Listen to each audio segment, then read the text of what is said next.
부활하신 주님의 은혜와 능력이 여러분 모두와 함께 하시기를 간절히 바랍니다. 주님과 함께 걷는 40주 성경 읽기 제6주 되었습니다.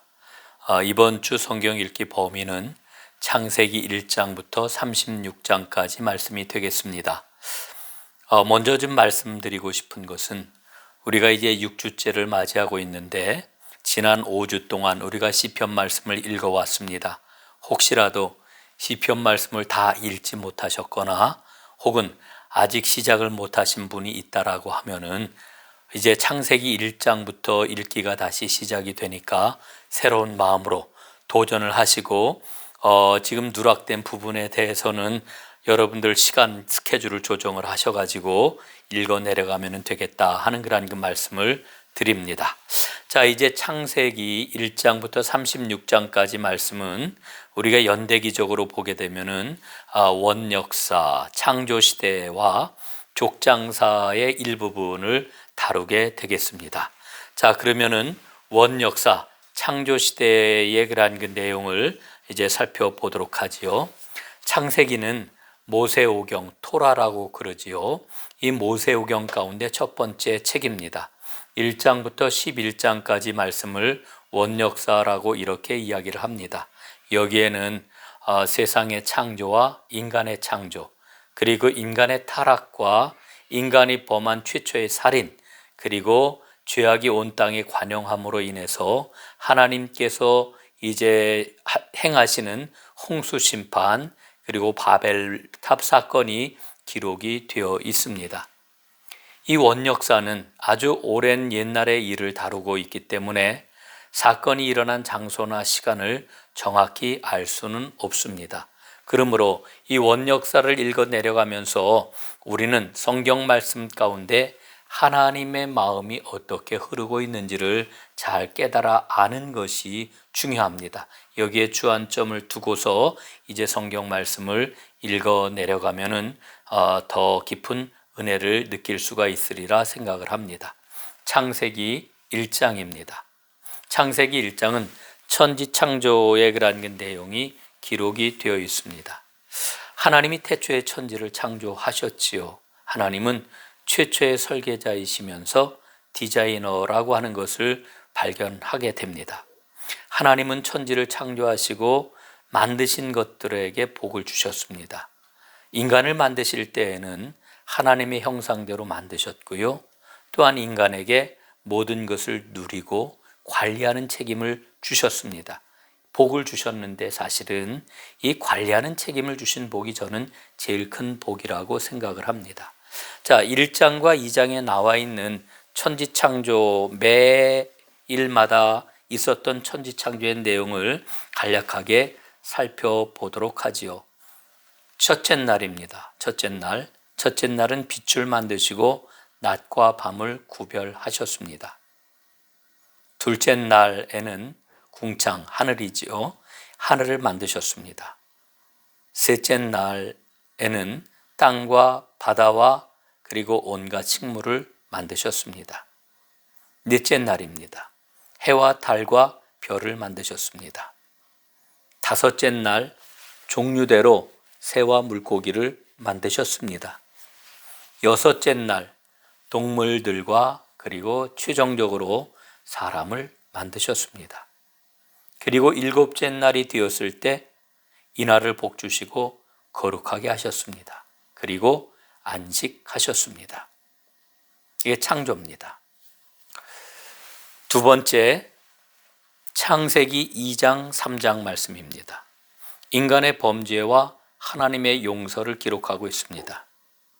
하나님께서는 인간에게, 아담과 하와에게 에덴 동산을 지어주셨지요. 복을 주신 대로 복을 누릴 적합한 삶의 터전을 주신 겁니다. 이 에덴 동산에는 선악을 알게 하는 나무에 열매가 있었는데 하나님께서는 이 선악을 알게 하는 나무의 열매를 먹지 말아라, 먹는 날에는 정령 죽으리라 이렇게 말씀을 하셨습니다. 이와 같은 계명을 주신 것은 피조물인 인간이 하나님과 근본적으로 다르다는 것을 알려주는 신호등 역할을 하시기 위함이었습니다. 그런데 뱀이 와서 유혹을 하지요. 이 뱀의 유혹에 인간이 넘어가고 말았습니다. 범죄를 하게 되었지요. 이 죄를 지은 인간은 눈이 밝아졌습니다. 그래서 수치와 두려움이 무엇인지를 알게 되고 그 두려움이 생기게 되었습니다. 또한 죄를 지은 인간은 노동의 수고와 해산의 고통을 이제 갖게 되었습니다. 땅과 자연도 인간 때문에 저주를 받게 되었지요. 하지만 하나님께서는 인간을 긍휼히 여기시고 비록 죄를 저질렀지만 가죽 옷을 지어 입혀 주셨습니다. 세 번째, 창세기 4장과 5장 말씀입니다. 가인과 아벨 이야기가 기록이 되어 있지요. 들판에서 최초의 살인 사건이 일어나게 됩니다. 동생 아벨을 시기한 형 가인이 동생을 죽이게 되지요. 최초의 살인입니다. 이런 인간의 악한 마음 앞에 하나님은 한탄을 하십니다. 하나님은 아담과 하와에게 죽은 아벨 대신에 새로운 아들 셋을 주셨습니다. 이 셋을 통하여서 의인의 계보가 이어지게 되지요. 자, 그러면 범죄한 가인에게는 어떻게 하셨나요?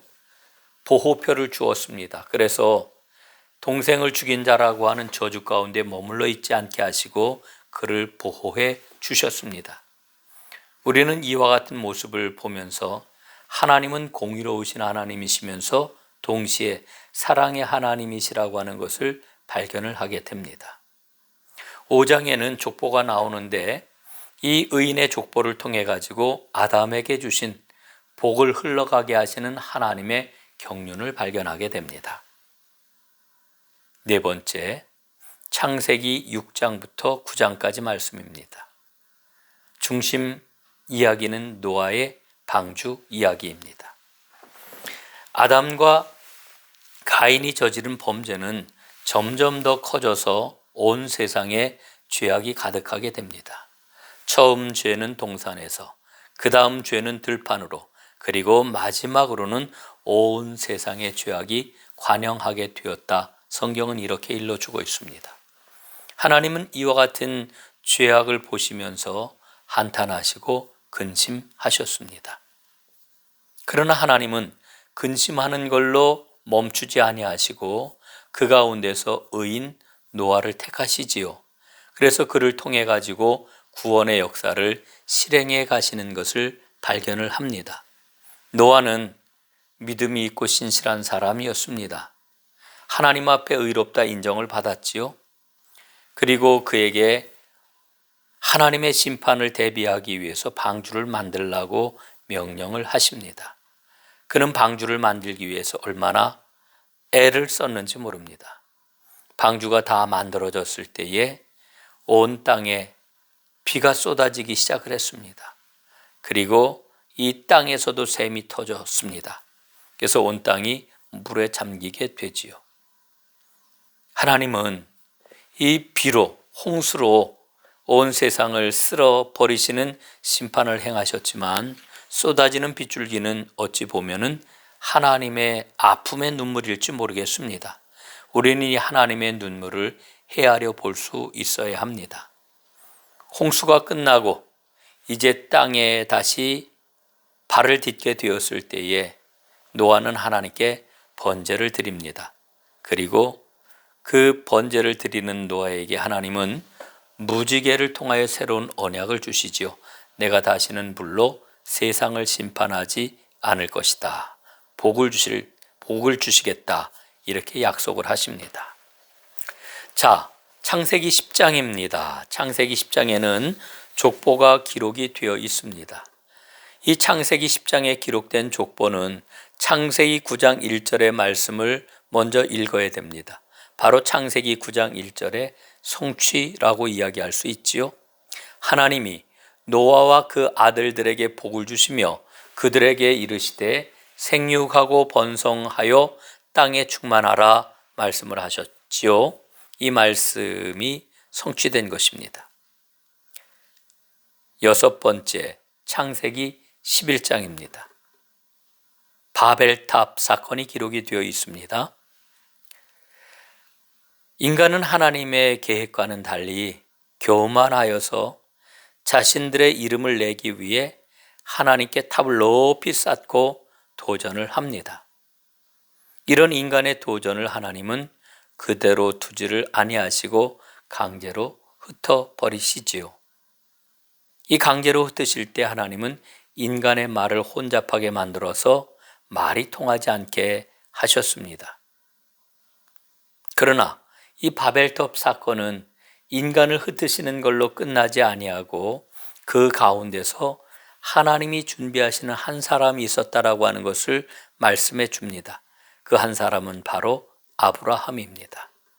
그래서 이제 우리는 창세기 1장부터 11장까지의 원 역사를 아브라함을 준비시키기 위한 과정이라고도 우리가 좀 축약해서 이야기를 할 수가 있을 것 같습니다. 자, 이제 족장사로 넘어가겠습니다. 족장사는 창세기 12장부터 50장까지의 그런 그 말씀인데, 오늘은 이 족장사 가운데 제1파트 아브라함과 이삭과 야곱의 이야기를 살펴보도록 하겠습니다. 믿음의 조상인 아브라함, 그의 후손인 이삭과 야곱, 그리고 요셉으로 이어지는 이야기입니다. 이들 속에서 하나님께서 이스라엘을 어떻게 형성해 나가시는지 이것을 우리는 보게 될 것입니다. 자, 첫 번째로는 창세기 12장 말씀입니다. 창세기 12장은 부르심을 받고 가나안으로 가는 아브라함 이야기입니다. 하나님이 잘 살고 있는 아브라함에게 찾아오시지요. 그리고 아브라함에게 말씀을 하십니다. 떠나라. 어디에서 떠나라고 합니까? 본토 친척 아비 집을 떠나, 고향을 떠나 내가 내게 지시할 땅으로 가라, 이렇게 말씀을 하십니다. 당시에 갈대아 우르는 문명이 발달한 아주 살만한 땅이었습니다. 거기에 비해 가나안은 척박하고 황량한 문명 바깥의 땅이었습니다. 말씀에 순종해 가지고 약속의 땅으로다 이제 아브라함이 떠납니다. 그래서 그는 하나님과 동행하는 사람, 하나님을 의지하는 사람, 믿음의 사람이 되는 거지요. 자, 이때 하나님께서 아브라함에게 주시는 약속이 있었습니다. 그 약속은 두 가지인데요. 첫째는 자손에 대한 약속이고요. 두 번째는 땅에 대한 약속입니다. 이 아브라함에게 주셨던 자손과 땅에 대한 약속은 하나님의 경영을 이해하는 아주 중요한 기초가 되는 겁니다. 자, 두 번째는 창세기 13장부터 22장까지 말씀입니다. 하나님과 동행하는 아브라함에 대한 이야기입니다. 가나안으로 옮겨온 아브라함은 구체적으로 하나님을 알고 하나님을 더 깊이 사귀어 가게 되지요. 물론 거기에는 많은 시행착오도 있었습니다. 그 아브라함에게 하나님께서는 멜기세덱을 통해 가지고 축복해 주십니다. 그리고 아브라함과 언약을 세우시게 되는데 15장에 나와 있는 횃불 언약입니다. 횃불 언약을 가리켜 우리는 일방적 언약이라고도 이렇게 이야기를 합니다. 자, 그리고 아브라함의 가정에 시련이 찾아오게 되는데 그것은 이스마엘의 그런 그 출생 때문에 생겨난 일입니다. 사실은 이스마엘은 약속의 아들이 아니라 자기 생각, 육신의 생각으로 생겨난 육의 아들이라고 이렇게 이야기할 수 있습니다. 하나님께서 아브라함에게 자손의 축복을 약속해 주셨는데 그에게 자손이 생기지 않으니까 그 초조함 가운데서 아브라함은 육적인 방법을 택하게 되고 그때 태어난 아이가 바로 이스마엘입니다. 하나님께서는 99살에 아브라함에게 할례를 받으라 명령을 하셨고 그의 이름을 아브람에서 아브라함, 열국의 아버지라고 하는 뜻으로 그 이름을 바꾸어 주셨습니다. 그리고 그 이후에 아브라함을 떠나는 롯의 이야기가 기록이 되어 있고요. 롯은 소돔 땅에서 거하게 되는데 이 소돔 땅이 죄악으로 인하여서 불심판을 받게 됩니다. 그때 하나님께서는 아브라함의 간청을 들으시고 롯을 구원해 주시지요. 자, 그 다음에는 이제 마침내 100살이 되었을 때에 하나님께서는 아브라함에게 약속의 아들 이삭을 허락해 주십니다. 100살에 이삭을 얻게 되지요. 이삭이 잘 자라났습니다. 그런데 하나님께서는 창세기 22장에서 이삭을 번제로 바치라 명령을 하십니다. 하나님을 더 깊이 사랑하는지를 하나님이 아브라함에게 테스트하셨던 겁니다. 여기에 순종하는 아브라함의 이야기가 기록이 되어 있습니다. 자, 큰 세 번째로는 창세기 23장부터 25장까지 말씀입니다. 아브라함과 사라의 죽음이 기록이 되어 있죠. 사라가 죽었습니다. 그러자 아브라함은 헤브론에 있는 막벨라 굴을 사가지고 거기에 자기의 아내를 장사 지냅니다. 자, 그 아내가 죽게 되자 아들 이삭이 외로워하는 것을 보고 이삭을 위하여 아내를 구하여야 되겠다라고 하는 계획을 세우고 자기의 종, 충실한 종 엘리에셀을 통해 가지고 이삭의 아내 리브가를 맞아들이게 됩니다. 아브라함은 175살에 세상을 떠났고요. 아내 사라가 묻힌 막벨라 굴에 묻히게 됩니다. 자, 네 번째, 창세기 26장입니다. 여기에는 이삭 이야기가 기록이 되어 있는데 이삭의 생애를 순종과 양보라고 이렇게 정리를 할 수 있을 것 같습니다. 이삭의 삶은 믿음과 순종의 삶이었습니다. 온유와 평화의 삶이었습니다. 이삭과 리브가에게서 20년 만에 에서와 야곱이라고 하는 쌍둥이 아들을 하나님이 허락해 주시게 되지요. 두 아들을 얻었습니다. 하나님께서는 이삭에게 흉년 중에서도 하나님께서는 이삭에게 100배의 결실을 맺게 하시는 큰 복을 내려 주십니다. 그 모습을 보고 그 아래에 있는 그런 백성들이 이삭을 크게 시기합니다. 그래서 우물을 빼앗고 쫓아내지요. 그러면 이삭은 양보하고 또 다른 것으로 옮겨서 우물을 팝니다. 그러면 하나님께서 우물을 주시고 그러면 또 빼앗기고 그럼 물러나서 또다시 우물을 파고 하는 일들이 이제 반복이 됩니다. 이 과정을 통해서 이삭은 다투지 않고 거듭해서 옮기고 파는 일을 반복하는 온유와 평화의 삶의 모형을 보여주었습니다. 다섯 번째는 창세기 27장입니다. 야곱과 에서의 갈등 이야기가 기록되어 있죠. 야곱은 굉장히 큰 욕심을 갖고 있는 사람이었습니다. 그는 자기의 형 에서의 그러한 그 장자권을 배고픈 에서를 이용을 해가지고 팥죽 한 그릇으로 장자의 명분을 사게 됩니다. 에서는 팥죽 한 그릇에 장자의 명분을 아주 우습게 팔아버립니다. 그 이후에 야곱은 옳지 못한 방법으로 아버지를 속여가지고 아버지의 마지막 축복을 가로챕니다. 이를 알게 된 에서는 복수를 다짐하게 되고 이 복수심을 뒤로 한 채 어머니의 도움을 받아가지고 야곱은 아버지 이삭의 집을 떠나서 도망을 치게 됩니다. 도망자 야곱이 되는 것이죠. 여섯 번째는 창세기 28장부터 31장까지입니다. 야곱의 하란 생활을 다루고 있습니다. 도망자 야곱이 베델에서 잠을 자다가 하나님을 만나게 됩니다. 하늘 사다리가 서게 되고 천사들이 오르락 내리락 하는 가운데 하나님의 축복을 받게 되지요.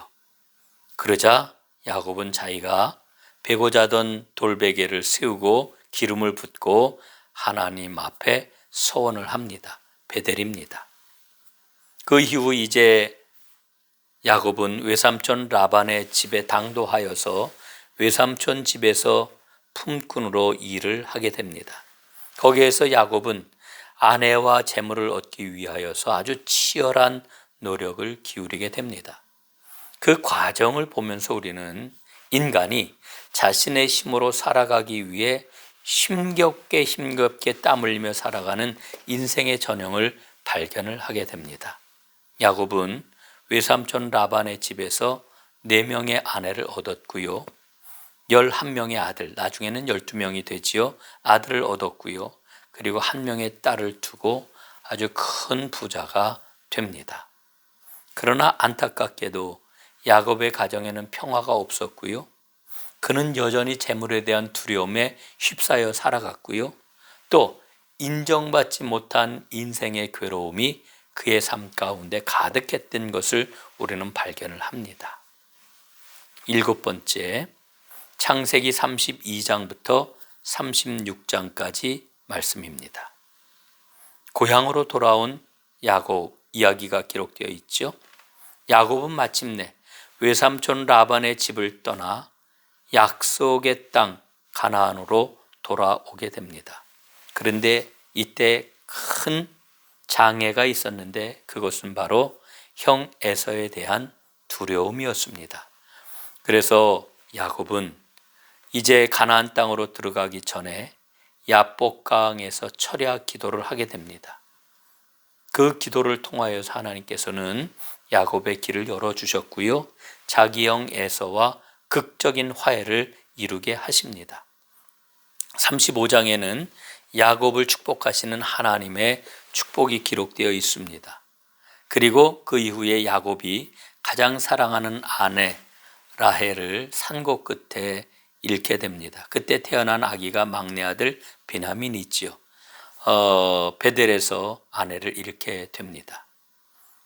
그리고 그 이후에는 이제 야곱의 형이었던 에서의 그런 그 후손인 에돔 족속의 기원이 기록이 되어 있습니다.